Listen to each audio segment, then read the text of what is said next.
ఇప్పిస్తాడు, బయట ఇవ్వడండి అని చెప్పేసి మీ చేతనే ఇప్పించండి త్రూ అన్నాం అనుకోండి, త్రూ నువ్వు కోర్టులో సబ్మిట్ చేయవా అంటారు.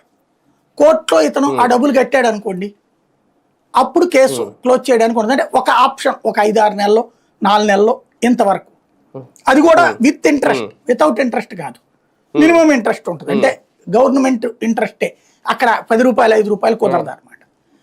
ఇది ఒక ఆస్పెక్ట్. అంటే చట్టబద్ధంగా ఒకవేళ కట్టలేడు ఏం చేయమంటది, అటాచ్ చేసుకోమంటది. ఇది మీకు ఇంకొక కాన్సెప్ట్ కూడా చెప్తా. ఇదివరకు చాలా సార్లు మేము ఇప్పటికి కూడా మొన్న ఈ మధ్యలో కూడా ఏదో ప్రభుత్వ కార్యాలయం సీజర్కి నోటీస్ ఇచ్చింది. ఏది టెండర్లు పిలుస్తారు, డబ్బులు పని చేయించుకుంటారు, బిల్లు ఇవ్వలేదు, బిల్లు ఇవ్వనప్పుడు ఆ డబ్బులు ఇవ్వలేదు అని చెప్పేసి మనం కోర్టుకేస్తే సర్టన్ టైం లోపు దాని మీద ముందు అడుగుతుంది, తర్వాత దాన్ని సీజ్ చేసుకుని వేలం వేసుకుని అమ్ముకోమని చెప్తుంది ప్రభుత్వ కార్యాలయం. ఇట్లాగే సబ్ కలెక్టర్ ఆఫీస్ సీజ్ చేసి చూసాను, నేను కవర్ చేసాం అట్లాంటి. చివరికి సచ్చినట్టు అప్పటికప్పుడు డబ్బులు కడతారు. ఇక్కడ అట్లాంటిది రూల్ ప్రకారం అయితే ఇది అట్ట వర్తించదు, చట్ట ప్రకారం అయితే.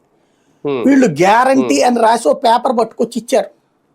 అక్కడేంటి ప్రతి ఒక్కళ్ళ ఇంటి దగ్గరికి, ఇక్కడ అక్కడక్కడ కాదు, టోటల్గా రాష్ట్ర వ్యాప్తంగా ప్రతి పేదవాడి ఇంటి దగ్గరికి వెళ్ళారు.